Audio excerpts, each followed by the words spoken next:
साथियों, उत्तराखंड के हल्द्वानी के बनभूलपुरा में 29 एकड़ जमीन को लेकर एक विवाद लंबे समय से चल रहा है। उस 29 एकड़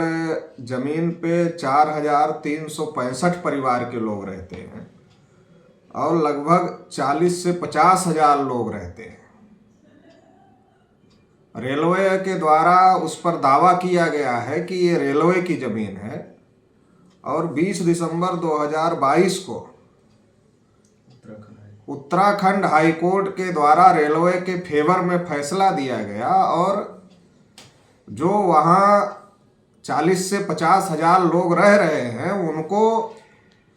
वो जगह खाली करके जाने के लिए कहा गया, नहीं तो उस जगह पर जबरदस्ती से बुलडोजर चला करके खाली करवा दिया जाएगा, जिसका बड़े पैमाने पर विरोध वहाँ के लोग कर रहे हैं। एक बहुत बड़ा सवाल ये है कि अगर वो जमीन रेलवे की जमीन है तो उस जमीन के कुछ हिस्सों पर स्थानीय लोगों को पट्टा भी दिया गया राज्य सरकार के द्वारा, और राज्य सरकार सीवर का बिल, बिजली का बिल, पानी का बिल उन लोगों से ले रही है। अगर वो रेलवे की जमीन थी तो राज्य सरकार द्वारा पट्टा कैसे दिया गया? दूसरी महत्वपूर्ण बात, अगर वो रेलवे की जमीन थी तो राज्य सरकार ने वहाँ बिजली की सुविधा, पानी की सुविधा, सीवर की सुविधा, सड़क की सुविधा और हॉस्पिटल खोलने की अनुमति, स्कूल खोलने की अनुमति, मंदिर मस्जिद बनाने की अनुमति, ये सारी अनुमति कैसे दिया? और अगर ये सारी अनुमति राज्य सरकार के द्वारा दिया गया तो जो ये इतनी बड़ी बस्ती बसी, इसको बसाने में राज्य सरकारों का बहुत बड़ा योगदान है, उत्तराखंड सरकार का योगदान है। और उत्तराखंड सरकार लगातार जो सुविधाएं वहाँ के रहने वाले लोगों को दे रही थी, उसका लगातार वो बिजली का बिल, पानी का बिल हो, वो लगातार लेने का काम भी कर रही थी और कुछ जमीनों पर पट्टे भी देने का काम किया कुछ हिस्सों पर। तो इसके आधार पर ये बात प्रमाणित होती है कि जो लोग वहाँ पर रह रहे थे वो लोग कोई जबरदस्ती से कब्जा करके नहीं रह रहे थे, बल्कि वो वहाँ पर रह रहे थे तो बाकायदा राज्य सरकार की सहमति से, और राज्य सरकार उनको वहाँ पर जो रह रहे थे उनको मान्यता दी हुई थी। तो ये जो रेलवे के द्वारा ये दावा किया गया कि ये हमारी ज़मीन है और हाई कोर्ट से रेलवे ने मुकदमा भी जीत लिया, तो इसमें एक बहुत बड़ी जो बात यह है कि राज्य सरकार को जिस तरीके से अपना पक्ष रखना चाहिए था हाई कोर्ट में, राज्य सरकार ने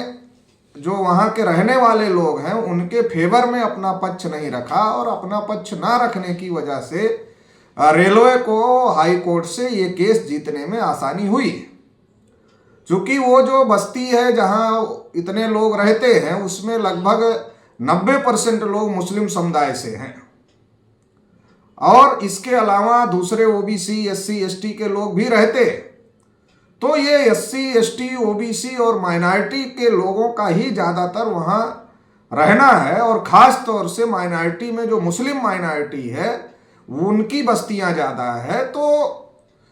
उसको आधार बनाते हुए भी राज्य सरकार जो उत्तराखंड की है उसने कमज़ोर पैरवी हाई कोर्ट में करने का काम किया, और इसकी वजह से हाई कोर्ट में रेलवे की जीत हुई।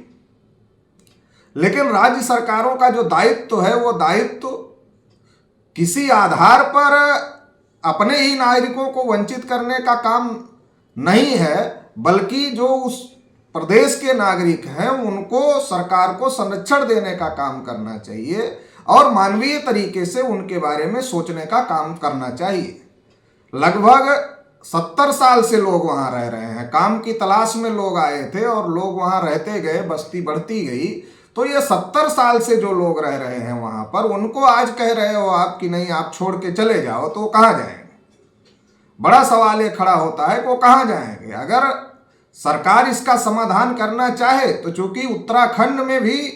बीजेपी की गवर्नमेंट है और सेंट्रल में भी बीजेपी की गवर्नमेंट है, तो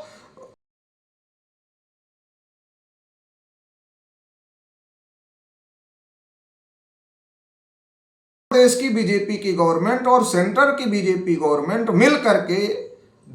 आपसी सलाह मशवरे से इसका समाधान निकाल सकती है, क्योंकि रेलवे सेंट्रल का मामला है और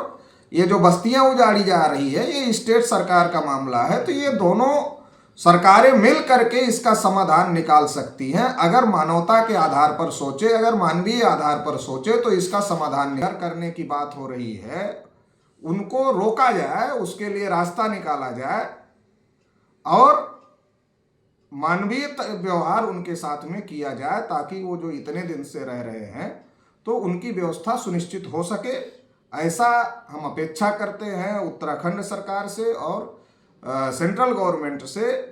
और यदि सरकारें ऐसा नहीं करती हैं तो तमाम संगठनों से हम लोग चर्चा और वार्ता में हैं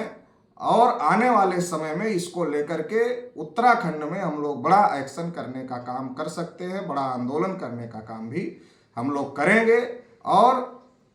किस प्रकार से मदद की जा सकती है, न्यायालय में किस प्रकार से लड़ाई लड़ने में मदद की जा सकती है और मैदान में किस प्रकार से लड़ाई लड़ी जा सकती है, दोनों प्रकार से लड़ाई लड़ने का काम हम लोग करेंगे। राष्ट्रीय पिछड़ा वर्ग मोर्चा पूरी ताकत के साथ जिनको विस्थापित किया जा रहा है उन लोगों के समर्थन में है और उन लोगों के साथ सहयोग उन लोगों का करेगा। धन्यवाद।